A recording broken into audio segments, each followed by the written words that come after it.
Buen día, mi nombre es Blanca. Les agradezco por el tiempo que están tomando para poder recibirme en sus hogares y poder escuchar lo que Dios tiene el día de hoy para cada uno de ustedes. Me gustaría invitarlos a que tomen sus Biblias, tal vez un lapicero, un lápiz y notas para poder tomar los versos de la Biblia que voy a compartir con ustedes el día de hoy. Vamos a abrir en una oración.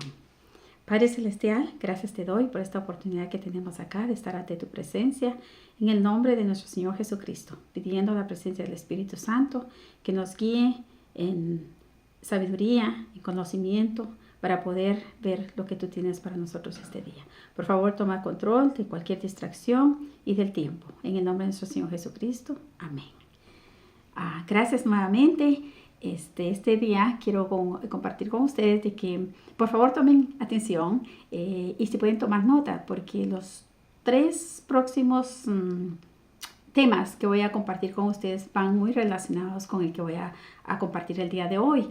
No van a ir en sucesión directamente, pero sí están relacionados unos con nosotros. Así es de que, por favor, si pueden tomar nota de eso. Nuestra sociedad parece estar a la deriva de un mar desconocido y sin brújula moral. Parecemos estar vagando en confusión, buscando desesperadamente una estrella que nos ilumine, una estrella polar que nos dirija hacia donde tenemos que ir. Podemos descubrir la verdad sobre los engaños de nuestra sociedad y la solución que Dios tiene para el crimen, la violencia en nuestro siglo, porque sabemos que tenemos asesinatos, asaltos, violaciones escolares, drogas, terrorismos, y a veces nos preguntamos qué es todo esto. Entonces espero de que lo que vamos a estudiar el día de hoy, vean ustedes la respuesta de un Dios que es amor, un Dios que quiere lo mejor para toda la humanidad. En el libro de Apocalipsis, capítulo 14, versículo 7, que es con el que vamos a iniciar, Dios hace un llamado a una sociedad que está al borde de colapso social y a una degradación moral. ¿Qué es lo que nos dice? Dice, temed a Dios y dadle gloria, porque la hora de su juicio ha llegado. Y adorad a aquel que hizo el cielo y la tierra, el mar y las fuentes de las aguas. Entonces, temer a Dios, esto significa respetar, tener reverencia a Dios. Es un llamado a la obediencia. El llamado de Dios al juicio implica responsabilidad y decisiones morales que nosotros como humanos tenemos que tomar. Es un llamado a una norma más elevada, a una norma que está fuera de nosotros. Y que nosotros sabemos, las normas más elevadas son las que Dios pone para nosotros y que es por medio de la Biblia, por medio de su palabra que nos la da a conocer.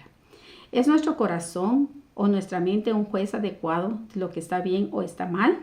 En el libro de Jeremías, capítulo 17, versículo 9 dice, engañoso es el corazón más que todas las cosas y perverso. ¿Quién lo conocerá? Entonces, como nuestra naturaleza ha caído, descendemos de una naturaleza caída, nuestro corazón suele engañarnos. Para nosotros es fácil justificar una conducta que se basa en nuestros propios deseos personales. Entonces, como dije anteriormente, necesitamos una norma más elevada, algo que está fuera de nosotros. ¿Han ustedes a veces escuchar a personas decir que sigue lo que tu corazón te dice? Escucha tu corazón. En realidad, por este versículo de la Biblia nos hace de saber de que no, nuestro corazón es engañoso, es perverso. En realidad, no nos debemos dejar llevar por lo que nuestro corazón dice. Ahora, ¿cómo describe la Biblia a los que confían en sus propias mentes para guiarse en la toma de decisiones morales? En el libro de Proverbios, capítulo 28, versículo 26, nos dice, el que confía en su propio corazón es necio, mas el que camina en sabiduría será librado. Entonces, en el Apocalipsis, o sea, el último libro de la Biblia, ¿qué es lo que vio Juan en el cielo? En el libro de Apocalipsis, capítulo 11, versículo 19, nos dice, y el templo de Dios fue abierto en el cielo, y el arca de su pacto se veía en el templo, y hubo relámpagos, voces, truenos, un terremoto y grande granizo.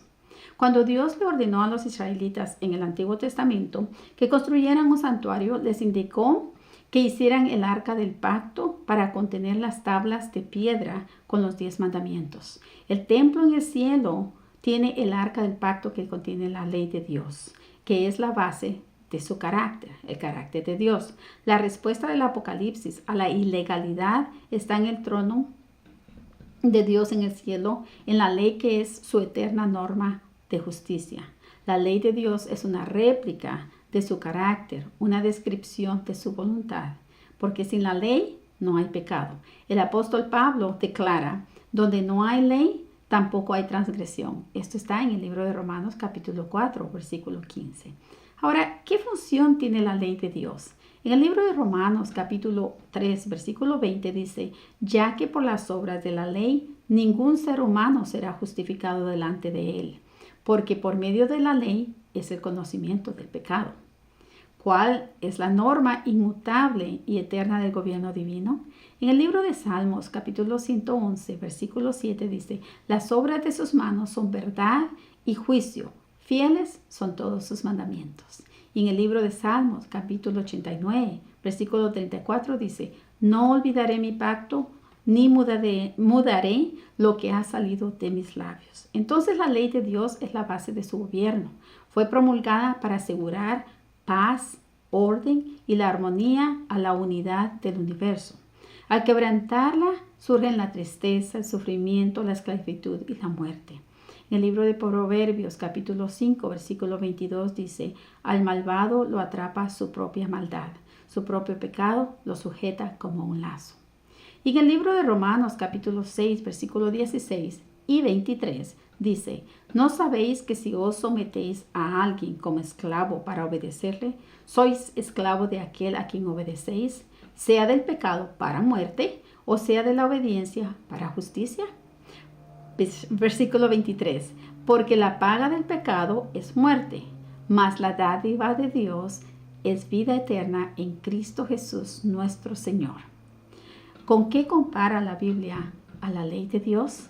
En el libro de Santiago capítulo 1, versículo 23 al 25 dice, porque si alguno es oidor de la palabra, pero no hacedor de ella, este es semejante al hombre que considera en un espejo su rostro natural, porque él se considera a sí mismo y se va, y luego olvida cómo era. Mas el que mira atentamente en la perfecta ley de la libertad y persevera en ella, no siendo oidor olvidadizo, sino hacedor de la obra, este será bienaventurado en lo que hace. Entonces la ley es un espejo que nos permite vernos y reconocer nuestra necesidad de la gracia salvadora de Dios.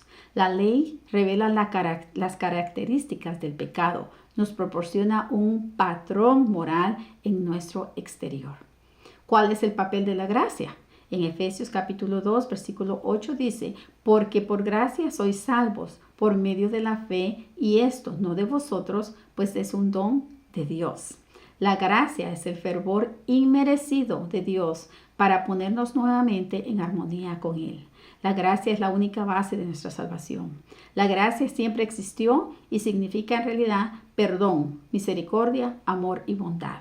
En Génesis capítulo 6, 8 dice, pero Noé halló gracia ante los ojos de Jehová. Esto es para mostrar de que siempre ha existido la gracia. En Romanos capítulo 4, versículo 1 al 4 dice, pues ¿qué pues? Diremos que halló Abraham nuestro padre según la carne, porque si Abraham fue justificado por las obras, tiene de qué gloriarse, pero no para con Dios, porque ¿qué dice la Escritura? Creyó Abraham y Dios y le fue contado por justicia. Creyó Abraham a Dios y le fue contado por justicia, pero al que obra no se le cuenta el salario como gracia, sino como deuda. Y en el libro de Efesios, capítulo 2, versículo 4 al 8 dice, pero Dios, que es rico en misericordia, por su gran amor con que nos amó, aun estando nosotros muertos en pecado, nos dio vida juntamente con Cristo. Por gracia sois salvos, y juntamente con Él nos resucitó y asimismo nos hizo sentar en lugares celestiales con Cristo Jesús, para mostrar en los siglos venideros las abundantes riquezas de su gracia en su bondad para con nosotros en Cristo Jesús. Versículo 8. Porque por gracia sois salvos por medio de la fe, y esto no de vosotros, pues es don de Dios. La gracia nos libera de la condenación de la ley. Por gracia pasamos de la muerte a la vida en nuestro Señor Jesucristo.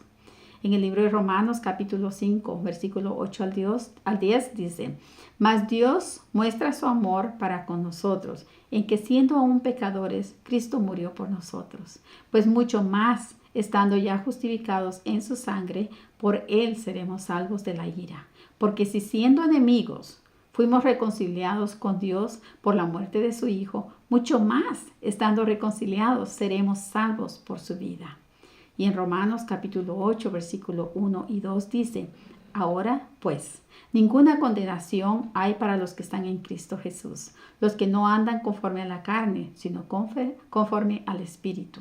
Porque la ley del Espíritu de vida en Cristo Jesús me ha librado de la ley del pecado y de la muerte. ¿Cómo somos justificados o hechos justos ante Dios? ¿Es el cumplimiento de la ley la base de nuestra salvación? Bueno, ya hablamos anteriormente que no, porque es por gracia y fe en nuestro Señor Jesucristo. Entonces, ¿qué dice en Romanos capítulo 3, versículo 28? Dice, concluimos pues que el hombre es justificado por fe sin las obras de la ley.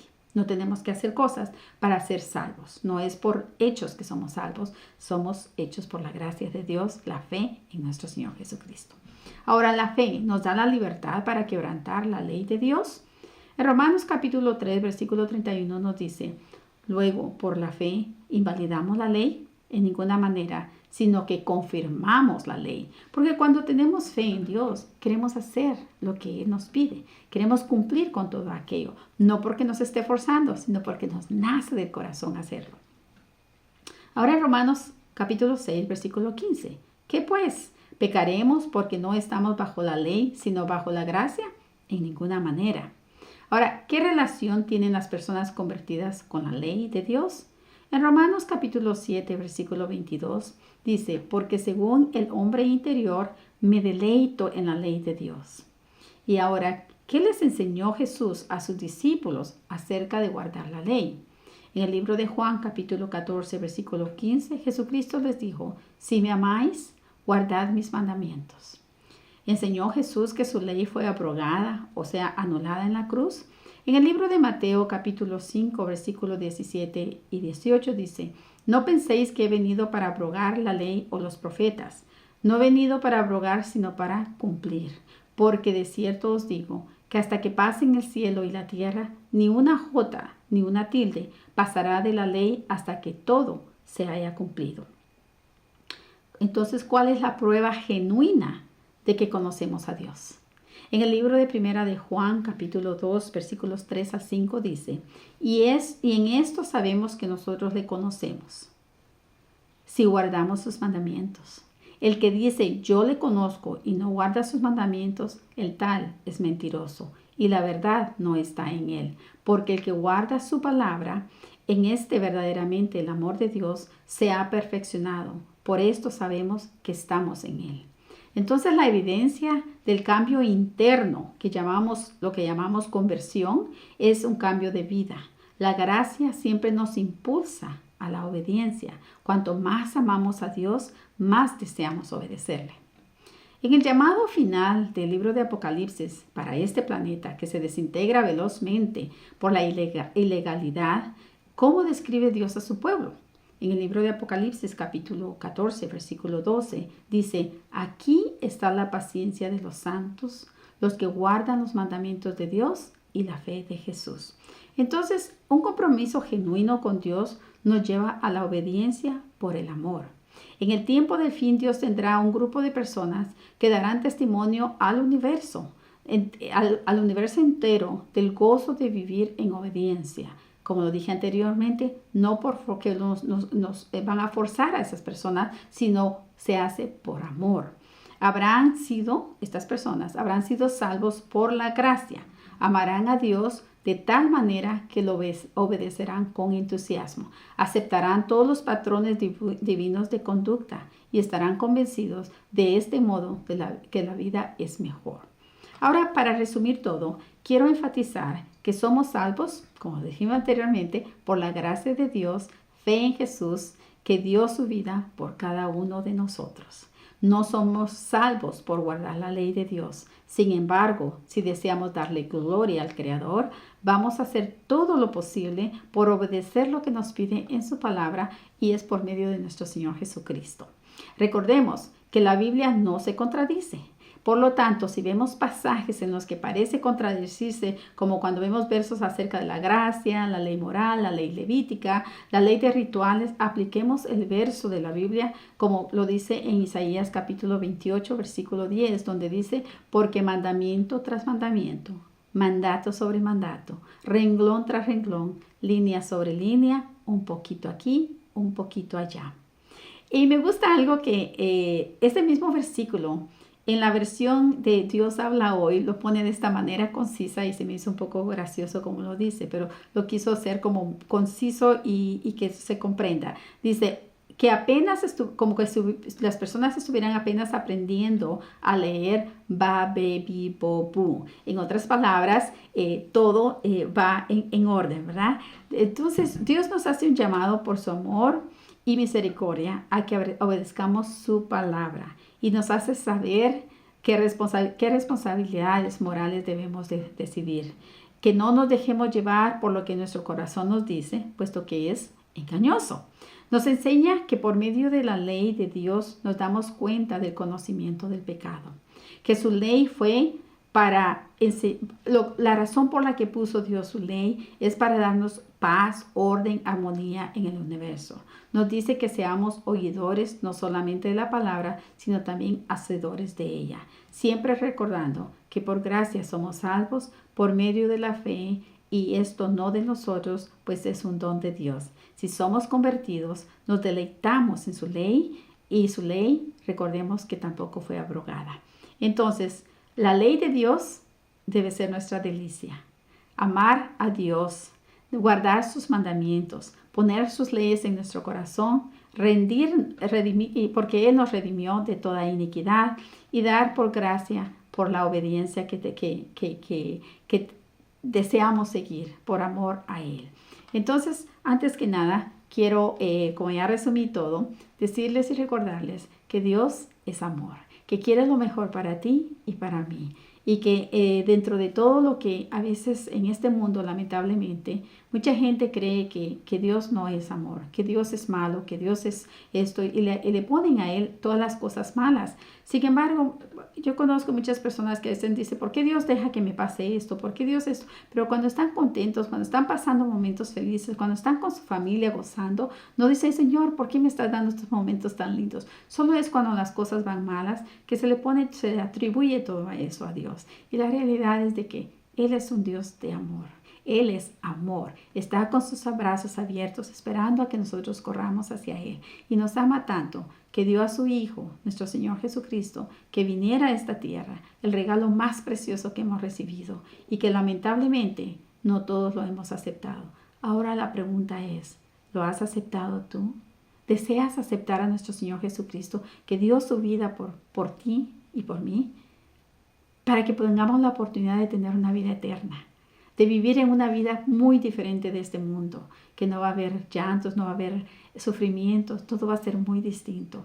Y me gustaría que piensen en el lugar más precioso que ustedes han conocido, y de ponerse a pensar de que no es nada comparado para las preciosidades que Dios tiene para cada uno de nosotros en un futuro.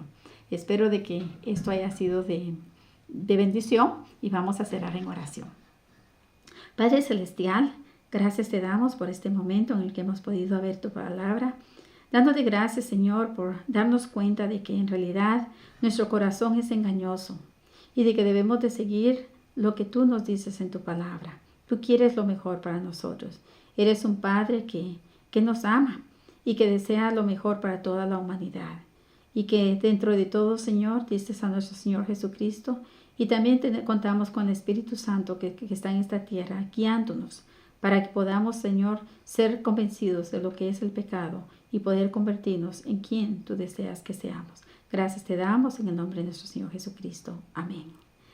Nuevamente, gracias por haberme recibido en sus hogares, y entonces espero que nos podamos comunicar nuevamente en la próxima vez que haya el tema siguiente. Gracias.